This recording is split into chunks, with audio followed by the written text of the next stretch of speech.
Welcome to the new sound of online radio. Welcome to the sound of Universal Broadcasting Network. 'Cause you make me feel like I've been locked out of heaven. A mix of today's hits and hard-to-find favorites, combined with the most entertaining and intriguing talk anywhere. This is your sound. This is the sound of Universal Broadcasting Network at UBNradio.com. Good afternoon. Oh, I can't hear myself. Hopefully you all can hear me. Welcome to Distill It, a 360-degree view of life and sports. It's like a special edition. It is. How fun is this? It's very exciting. We're here on a Thursday afternoon in beautiful downtown Hollywood, I might add. I know it's not downtown. We are very excited to be here for a special edition of the show as we welcome an amazing guest, which I'm going to get to in a minute. But we have so much to talk about. We had to do 2 shows this week. We did, exactly. We didn't get enough. we had too much to say. Actually, the last show could have spilled over to this show because we just kept going and talking to our guests afterwards. Yeah. So we're very delighted to have you here. Welcome. We are broadcasting from the UBN Radio Network, and we are very excited that we have our amazing engineer, Ryan, here today. Say hello, Ryan. Hi. Making sure my mic works. Along with Ryan, and I can't believe that I didn't say your name first, but you know. That's okay. People know that I'm here. People know that you're there. I am joined by my esteemed partner and friend, Ava Switzer. Hello. Good afternoon. Happy you're here. Where's the applause? Come on. She deserves more applause. As usual, we are here because Ava and I are partners in a firm called the Distillery Inc. We work with athletes who are transitioning and repurposing their athletic intelligence into a life after sports. Yeah. We are passionate about sports, and we are surrounded by sports all the time, and that's why we are here today to talk to you about sports from a different perspective. Not necessarily the scores on the field or what's happening, but really to look at sports all around. We view sports as a metaphor for life, and everything that you can see that happens in your life actually gets a little bit condensed if you look at it through the lens of sports. Exactly. And so we are very pleased to be here with you. And today we have a very special guest who's joining us who looks at physical activity and connected to sports in a completely different way to help people change their lives. And we're going to talk with our guest Molly in just a minute. But before we do, we've got Ryan's minute. Mm-hmm. We've got Ryan's minute. Ryan's got things to say. Yeah. No. Basically, every show we like to do, have a nod to what's going on in the world of sports currently, and there's a lot going on, and we're going to ask Ryan to join us as we talk about what is going on today. So I would love to talk about the Ryder Cup, which gets started tomorrow. Era doesn't want to talk about the Ryder Cup. She doesn't like golf. I'm okay with others discussing golf. Okay. I will allow you the platform. Continue, Ryan. So we got Tiger coming off that really hot win, and I was just looking at ESPN, and they're just talking about how the different ways that you can use Tiger as a weapon, and it's really just exciting to see that. For those of you who don't know, the Ryder Cup is a once every 2-year competition in golf between the U.S. and mostly Europeans. I won't say the rest of the world because it really isn't, but it's very high pressure, amazing competition in a different way of golf, and people do wait a long time to kind of get that. Like they get very excited when it comes, and this year is the first time it's going to be played in France, which is a very exciting new course that I don't think many people who are playing are very used to. So it should be very exciting. And Tiger, like he said, is off a fresh win, so he's going in with a great deal of enthusiasm, and people are excited. By the way, Tiger doesn't always do so well in the Ryder Cups. Really? No, the match play doesn't always suit him. It's very interesting to see how the big names come into the Ryder Cup and where their Achilles heels are when they're playing in that format. So got it. All right, so we'll see what he does. Start watching tomorrow, and for those of you who are either in LA or know us very well. Yeah. The Rams are playing tonight on Thursday Night Football. Go Rammies, playing against the Vikings. I just wanted to say one quick thing about the, not controversy, but the discussion that came after this past weekend in the NFL about the roughing the passer calls that are now happening very frequently, and kind of the jokes that have been going around, like, what are you supposed to do if you want to sack a quarterback? Like, gently pick them up, put them down, put their head, pillow under their head. Right. And the only reason I wanted to ask your opinion about it, because I go back and forth. Like, of course, I don't want any player to be injured. We know the tremendous amount of consequences that happens as a result of multiple concussions and what it does to the players as they retire, because that's one of the things they have to deal with. Yeah. But on the other hand, yeah, I mean, come on. Like, if you can't not push the quarterback over, that's kind of the point. But I think we're seeing here, like we see in so many other areas of sports and in life, that oftentimes we have to go to the other extreme and then work our way back towards what that balance is going to be, what that new middle ground is. And so there's nothing wrong with having to say, you know what, we're going to do it this way for a little while, and then everyone figures out what really works. Because we have been stuck in sort of extreme, aggressive, violent, tendency. And so now it's the other end, and we'll figure out what the balance is. You're so balanced. I can't believe you just said that. It was so there's no controversy. There's no in it. There's no anger. No. It was just very straightforward. Thank you. I'm very practical that way. This is why I love you. This is what makes it really good. I want to thank everybody who is joining us today and remind you that you can call in at 323. Can't see that far. Help me out. 323-284-7826. Or you can Skype in on UBN Skype Guest 1. Or you think we'd have that phone number memorized by now? You think you would. Not anymore. With the advent of smartphones, why do I need to memorize a phone number? I want to start. So we want to hear your questions. You can also comment on our Facebook pages, and we really do love to hear from you. And I am sure that Molly's going to provide a lot of fantastic food for thought and questions that are going to come up. And with that, I am going to take this moment. Tell us all about Molly. I'm going to let Molly tell us all about Molly and Mojo Active Adventures. Yeah. Molly Mathis is our guest today. She is the founder. Hi, Molly. Welcome. Thank you. It's absolutely wonderful to be here with you guys. We're very excited. She is the founder of Mojo Active Adventures, and I'm going to let Molly explain a little bit about who she is, how she came to create this incredible business, what it does, and then we'll start firing questions. So please, Molly, take the stage. Sounds great. Well, I'm thrilled, and this is so easy because listening to you guys talk about repurposing athletes, I feel like I get to do that all the time with people that don't necessarily know they're athletes, and it's just a thrill. So Mojo Active Adventures is a company I created several years ago, in a nutshell, to help women find their mojo, but basically to create energy, momentum, and clarity. How did we lose our mojo? How did you know we lost it? I think everybody at some point loses their mojo. So, or it goes dormant for a while. It needs to be rediscovered. Exactly. We need to wake it up a little bit. Sure. So, yeah. So it's it's a thrill to be able to do that. And I laugh because it's kind of like the official. I tell people the official. That's sort of the why, but the official what of what we do is, or how it came to be is I basically took a lot of things that I'm passionate about, travel, fitness, wellness, encouraging other people to mix things up. And I saw a void in the market, and just decided to create something. But the real story for a few that maybe are watching is it started with a burpee. Yeah.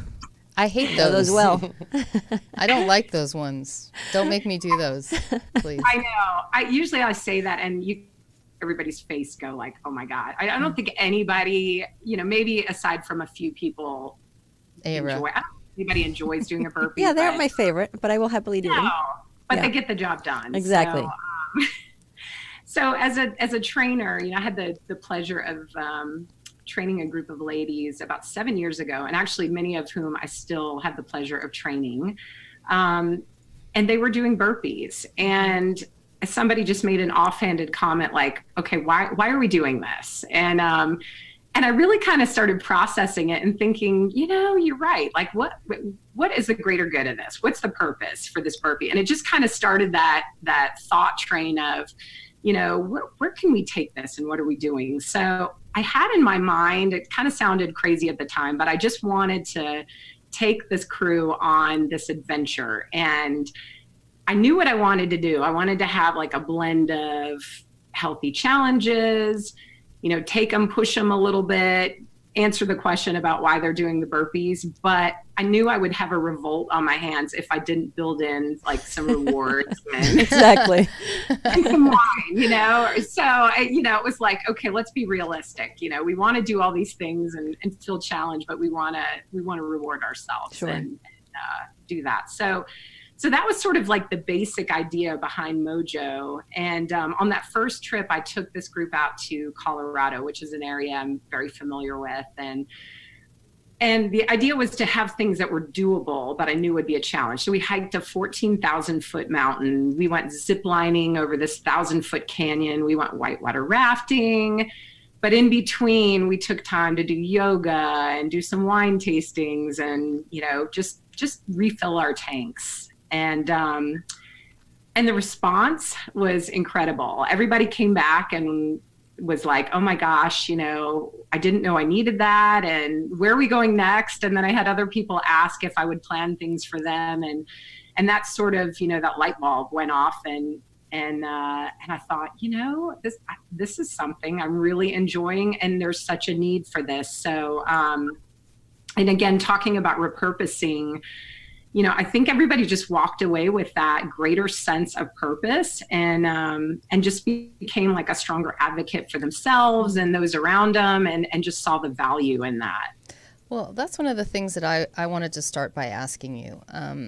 We called this episode, changes through physical activity, and that came from you, and in our conversation that we had with you before, we talked about the fact that people may have a desire to change, and I'm not putting down any kind of therapy or psychology where you go and you sit and you have deep conversations, but from your perspective, and I would love to hear how it has played out in the people that have joined you on your adventures. How does that addition of physical activity act as a bigger catalyst maybe for change for people, or what are you seeing that physical activity do that's different than, say, if I want to make a change in my life and I go, like I said, with no disrespect to therapists or the more traditional routes? Right. No, that's a great question. There's, of course, so much value to just being active. And I think it kind of goes back to just that idea of just starting. Sometimes we just get so overwhelmed when we're thinking about, making a change or, addressing an area in our life. And I know just for me personally, sometimes if I just that idea of going out and doing something physical and just putting one foot in front of the other just gets the ball rolling. And it just, it encourages you to be an active participant in other areas of your life. So I think from that point, it's just an easy way to just sort of get people started. I always talk to friends about how I really feel, at least for me, physical fitness is such a reminder. It's a physical reminder of what I know that my soul can do, what my mind can do, what every other part of me can do. And I love what she said earlier about, finding what was doable but challenging, because it really is about just that next step.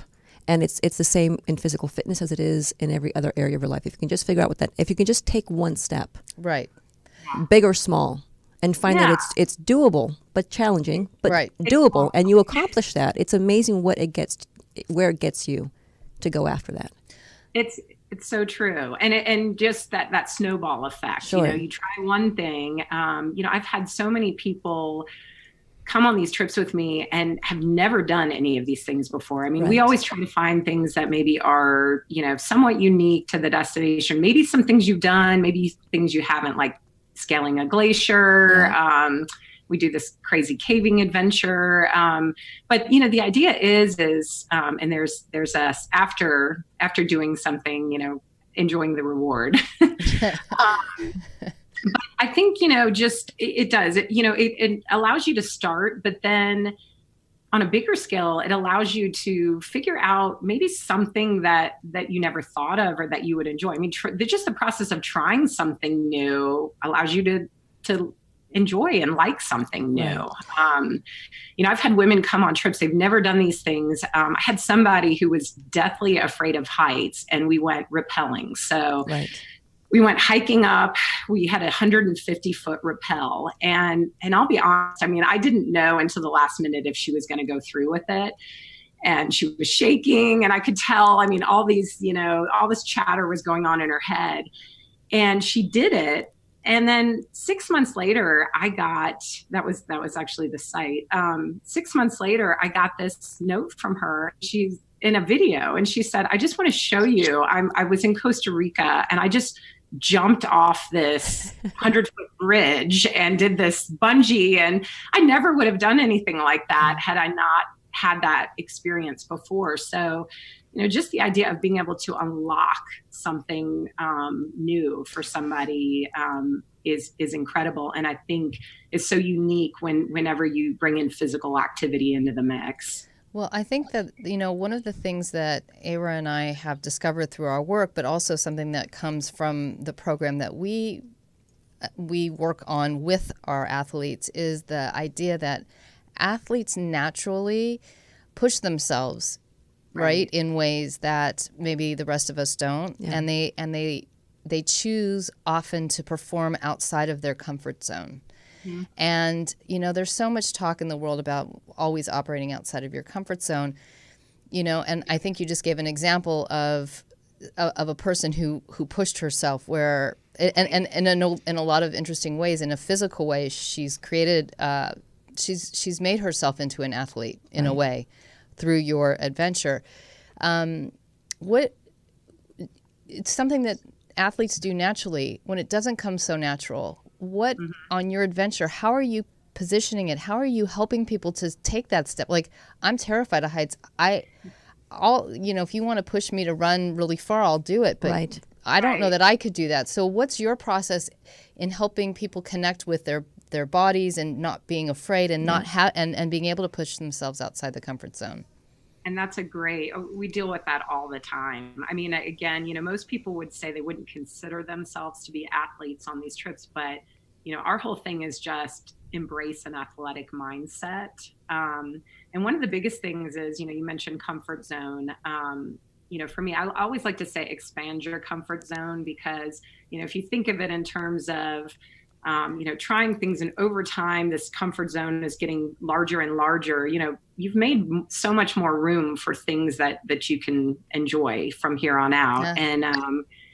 Yeah. And we talk about getting out of it, but just even expanding it, and even if it's just showing up and not knowing anybody. I mean, that's huge for a lot of people. But I think to answer your question, there's a couple key things that seem to come into play. I think the biggest thing is chunking things down into manageable pieces. You, for instance, can look at something, a task at hand and think, oh my God, I have to get through this cave. I've got to climb out. I don't even, I'm not sure of my skills, and, just break it down into manageable pieces. And actually our caving guide, I love, he always uses this, or always says this whenever we're in there. He said, it's dark. And so he said, don't focus on what's behind you, just focus on what's right there. Yeah. And I love that, because it's such a metaphor for, so much in our life, and certainly for athletic performance. I mean, just focus on those little tasks, and, not get too far ahead of yourself. And I feel like, that always, it always helps. And then, the other thing is knowing there's always a solution present too. We just went rock climbing out in Colorado Springs, and, and I'm the first to admit I'm not an expert in any of these things. I mean, I connect with the people that are, so I'm pushing myself as well. And we were going up a, pretty good mountain face, and I just, they kept saying, look for the foothold, and, and a good thing is to put your foot where your hand is. And, it's easy if you're back watching the people, but when you're there on the cliff, sure. All I kept thinking was, I'm not seeing anything. Yeah. I was just stuck. Yeah. And, but I just kept telling myself, they're, and one of the girls had said that it's there. It's there. You just need to just focus on it. And when you shift that mindset, from, oh my God, like, I'm panicked and what I'm going to do, to, I know the solution's there. I just need to focus that lens a little bit closer.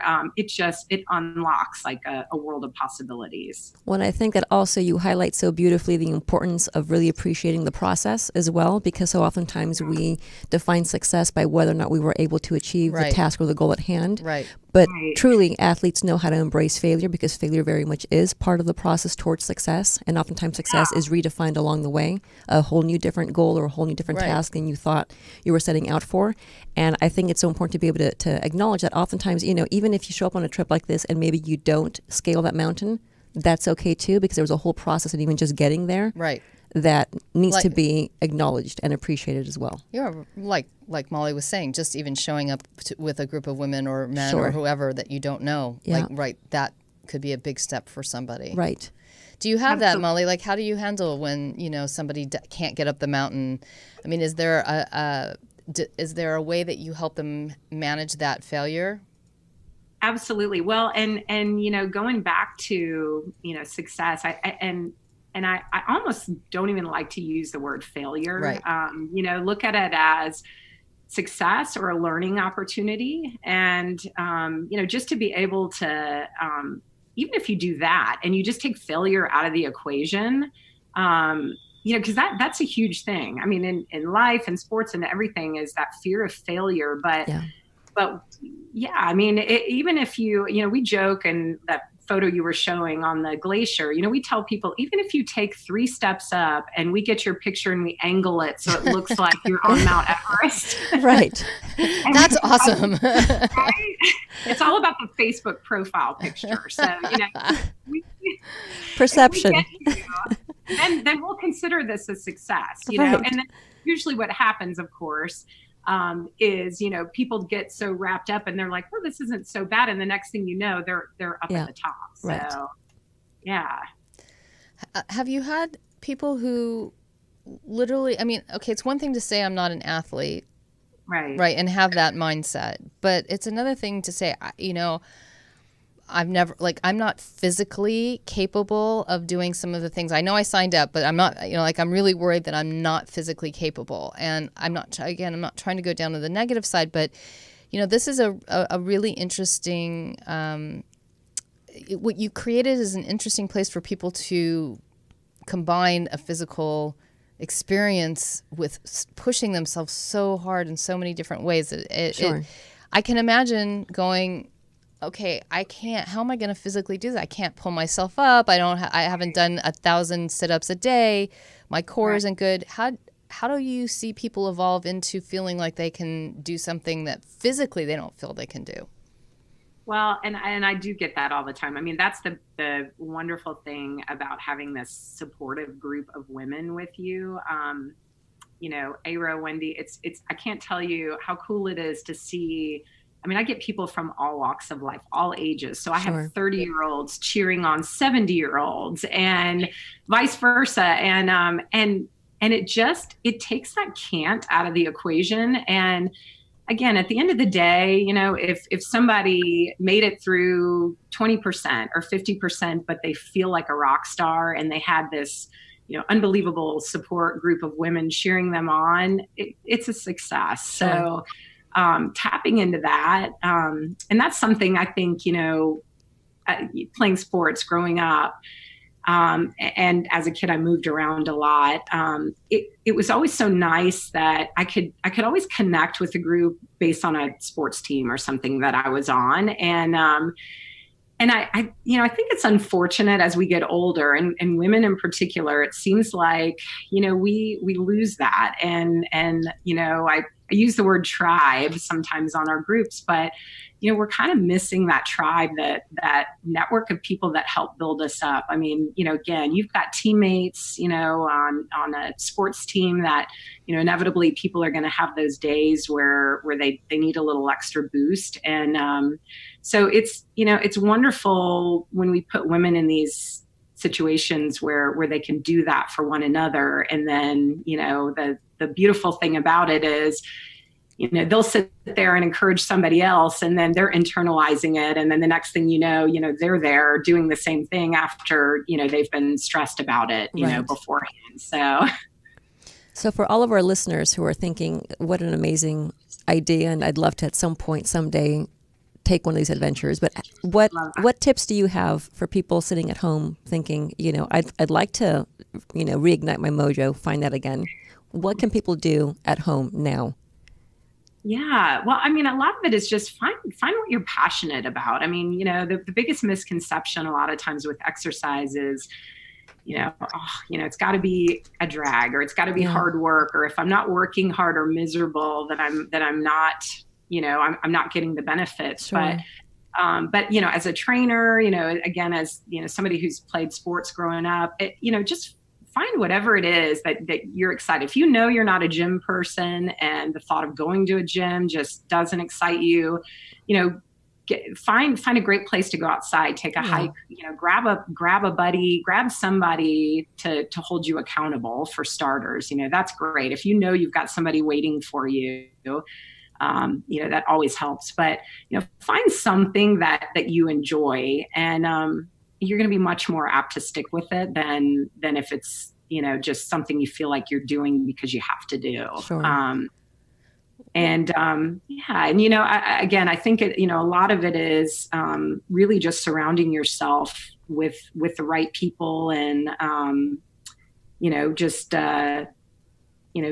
it's all about those connections and being able to to reinforce those messages. And so when you do start finding yourself in that, whether it's negative self-talk or self-doubt, being able to have those people there that have your back and help you out a little bit goes such a long way.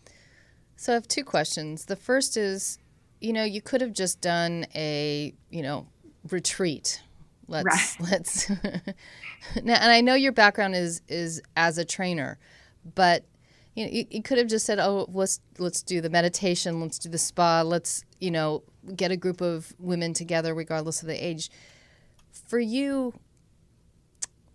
how did you know, or why did you feel that it was so important to add the physical element into it? And I'm sure not beyond that, there was a gap in the marketplace. And an extreme physical element. An extreme physical, yeah, exactly.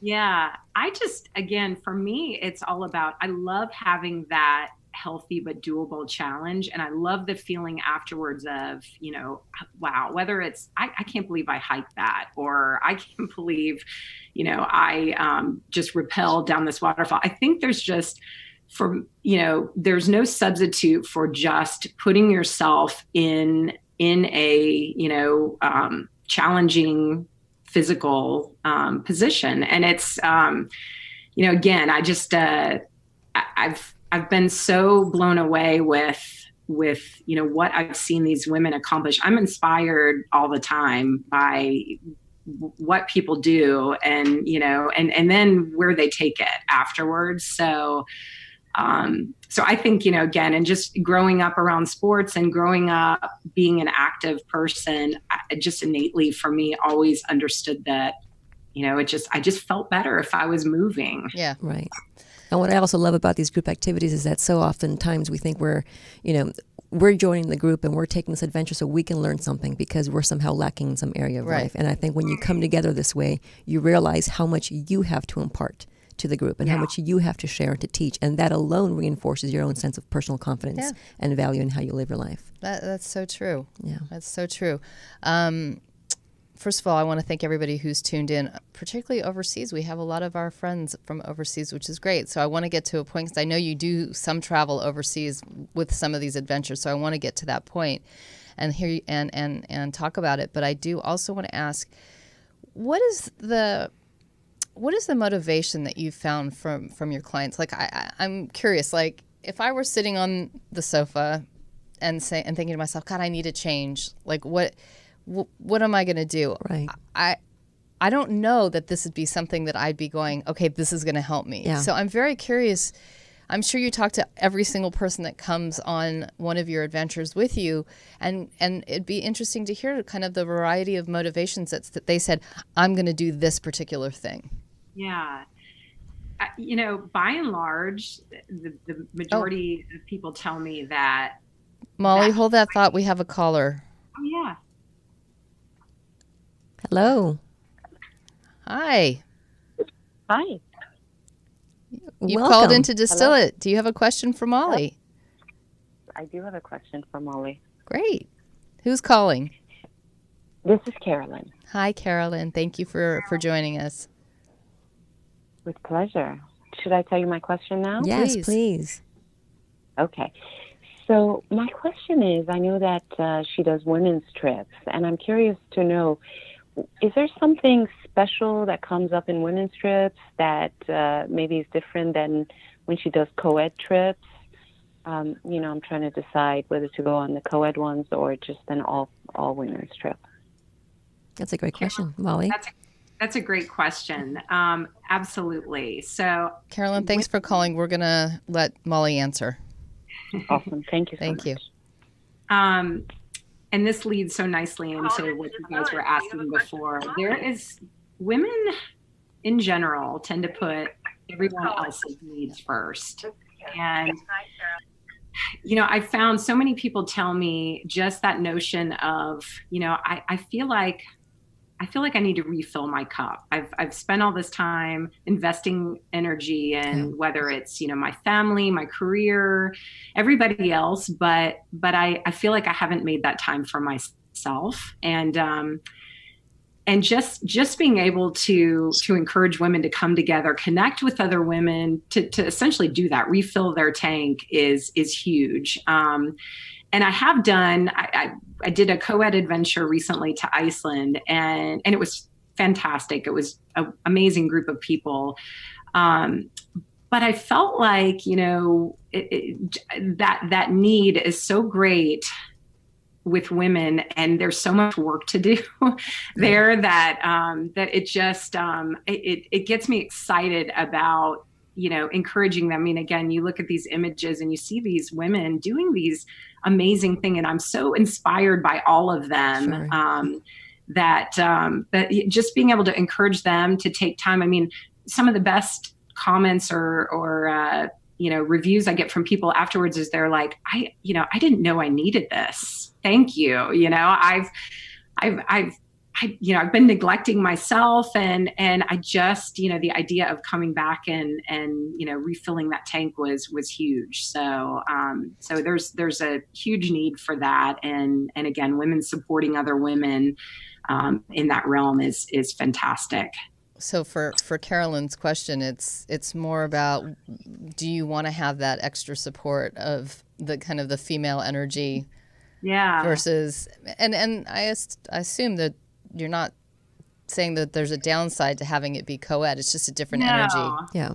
It's different. It's just different. I just feel like with the women only trips, it just sometimes gives a little more permission to just kind of be yourself. Sure. And, again, and I'm not knocking the guys. It's not like they came in and, will ruin it or not add a great dimension to it, because there's certainly some wonderful things with that. But I think just the notion of, again, you get these incredibly accomplished women that come, I'm always like in awe at, everything that they've done, but at the core of it, a lot of them are struggling with the same things. Sure.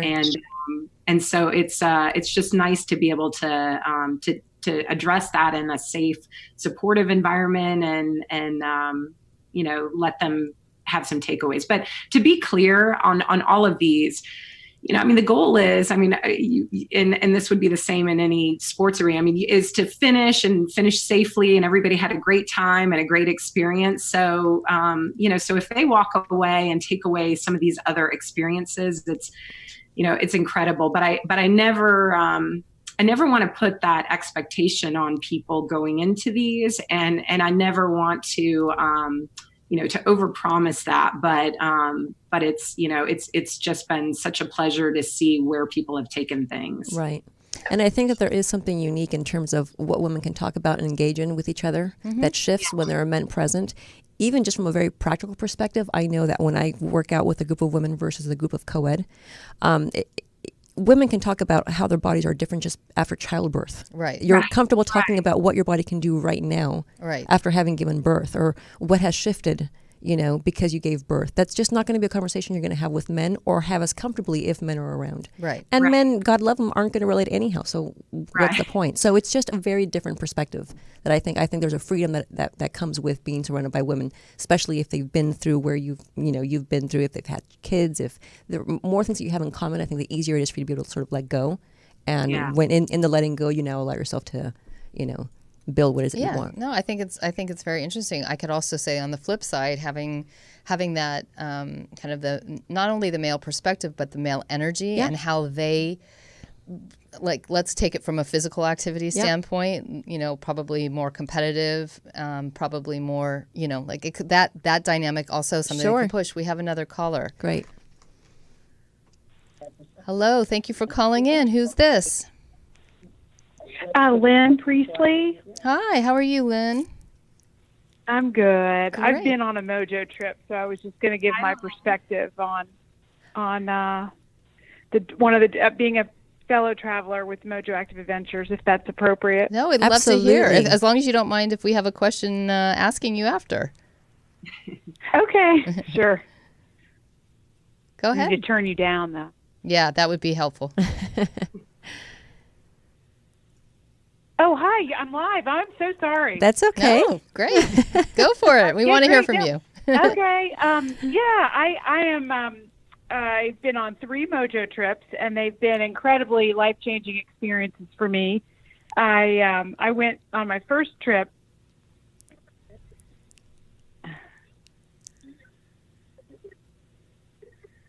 Are you there?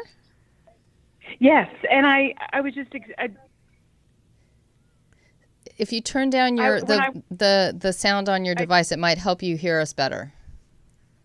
Yeah, that's what I needed to do. Sorry. And I went when I was going through a really life transition time for me, a divorce, and it was just the whole experience just really lifted me and put me in a new place and gave me new energy for life, and as well as, I'm a very active person, so I saw Mojo Active Adventures as a fabulous opportunity to do what I love, as well as travel.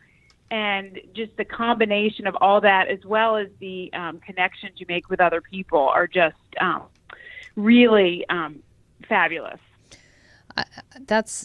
Thank you so much for sharing. I'm curious. So you say you're an active person. Is that why you sought out this type of adventure? And did you connect the idea that by using kind of the physical aspect of this could really help elevate, where you were at and help you through whatever you were going through at the time?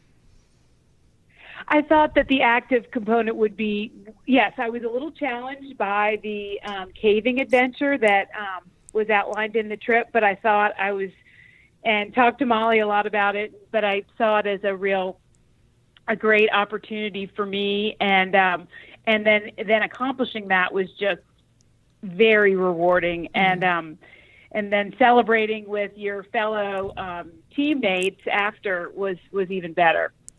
So great. We like that celebration part. I think we need That's to come back to that. Yes, Self-care. Oh, that's great, Lynn. I really appreciate you calling in. Thank you. It's great to hear your perspective and like kind of what motivated you. Thank you. All right. Have a great afternoon. I think that's so wonderful to hear, and it goes back to that, I think being able to have that sense of conquering something is so powerful for people, and from a physical standpoint, it's anybody, again, athletes understand that. You've spent so much time working on mastery in whatever sport that there's that satisfaction after just chipping away at something for a while, and then getting that payoff at the end, or not. Maybe it's just the notion that you tried your best, and maybe you came up short, but you really put that energy into something positive, and something that will hopefully translate into so many other areas of your life. I wanted to. Can you believe we've got about 5 minutes? I was gonna say 10. 10 minutes. 10 oh, minutes good. left, yeah. I thought you did the 5 minutes. I'm like, what? 2 hands. That was way too he fast. He put up 2 hands. It was very You like thought he low. was just putting up jazz hands because he was so Jazz excited. hands. Yeah. I wanted you to have the opportunity to talk about specifically some of your adventures. So you mentioned Iceland. So I'm coming with you, and I'm going to Iceland. What can I expect? Like, what are you going to do in Iceland? My God. It's funny because when I decided to add Iceland to our destination roster, I guess it was about 5 years ago, it was just Iceland's become sort of more of a hot destination now, or you're seeing it on people's radar. But back then I mentioned it and people were kind of like, Iceland, I don't know. But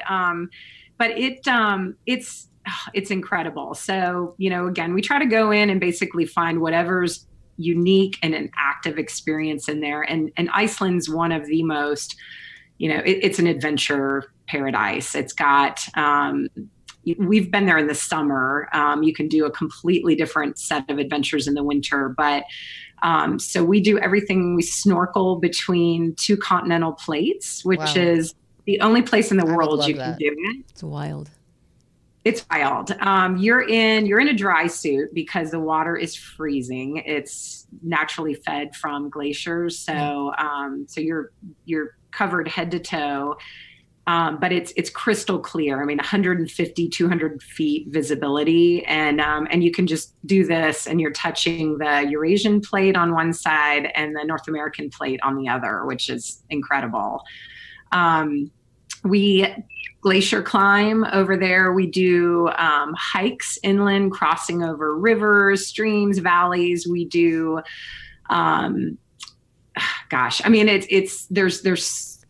there's no lack of things. And then, of course, if you go in the winter, there's the Northern Lights, which we've missed, unfortunately, the last couple trips by like 4 days. Wow.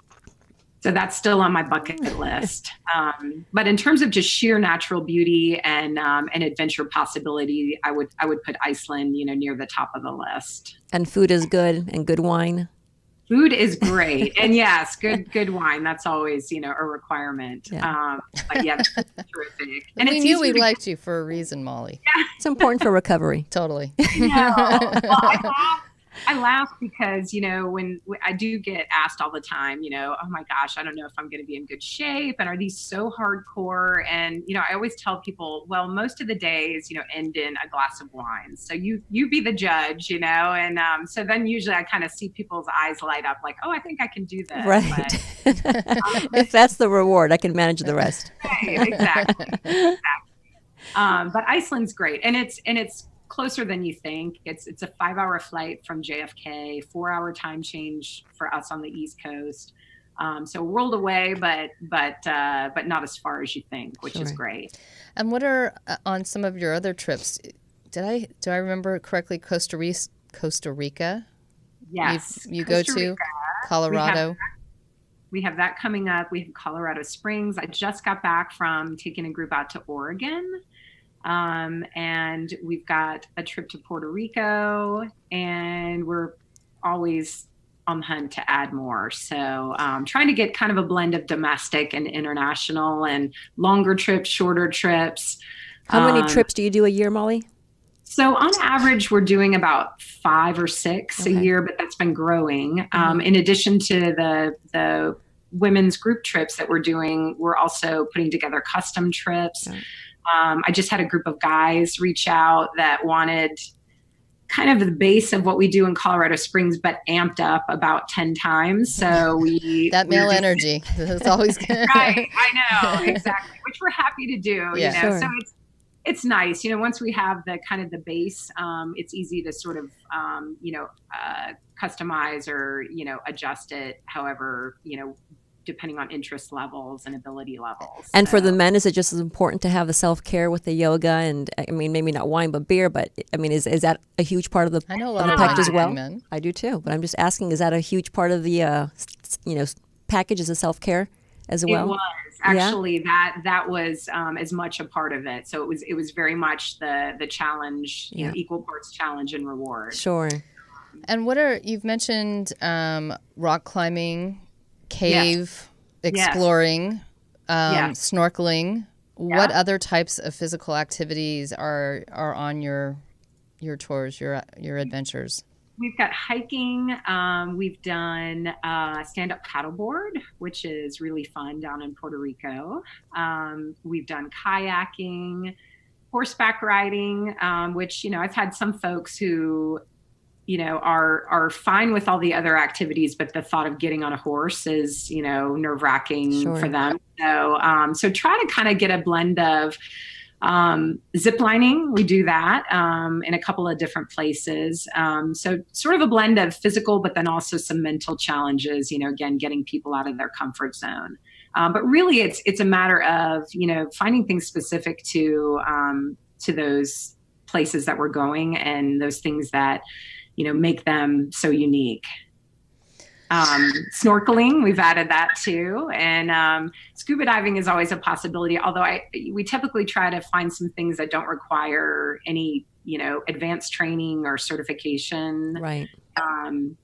The idea is, again, just show up, we'll take care of the rest. We've got guides, expert equipment, everything basically for you to succeed. You just have to be willing to go for it. And alongside that kind of physical activity, pushing yourself, I remember that, how we were introduced to you is through a friend who came on one of your adventures and provided a different type of experience through coaching and through like investing in yourself beyond just the physical activities that you do. Is that something that goes on every tour that you do? Is it now becoming a bigger part of it? And how does it work when you're bringing others in? Yeah, for me, I have people leave these trips and they take away so many great things and they're inspired that I'm always looking for ways to help them carry it forward. So I was blessed to be introduced to a good friend, a good friend now, a mentor, and actually a coach to me, Carolyn Mabubi, who I know was on your show recently, and had the pleasure of hosting her and adding that layer. So I've had yoga professionals join and I'm definitely looking to add more of those elements in future trips. So, again, the idea is to sort of provide that turnkey experience. So you can come on the trip, enjoy, maybe try some things, mix up the routine a little bit. And then if it inspires you to, carry it forward later, you've got some resources and some tools to do that. And you also mentioned the age range of the women primarily that are coming onto your tours. And I'm a little fascinated. We're kind of towards the end, but I wonder if you can say something about kind of that, let's say 50 plus, woman who is, again, unsure or maybe, adjusting to different body challenges through the likes of menopause and things like that. How are you encouraging them? And do you see a lot of women in that age group, kind of 50 plus, wanting to come on your adventures? Definitely. I had recently, I had a 70-year-old great grandmother, and she rappelled down a 150-foot waterfall in Costa Rica. Brought her granddaughter and her niece with her, and just. I'm such a believer, if I wasn't before, I am now, that age is simply a number, and and it's all about the state of mind. So yeah, I get women of all ages. I've had mother-daughters, aunts, nieces. So it's such a pleasure to be able to encourage people to share those experiences. I mean, I'm as a mom, I have 2 teenage boys, and I'm so much about, my husband and I are, both about encouraging people to invest in experiences. And, we love to travel with our kids and show them new places and encourage them to be active and just feel like, there's so much value in that. So it's great. And so I do get those concerns, but I got to tell you, again, I mean, I've seen people run circles around people that are, half their age. Yeah.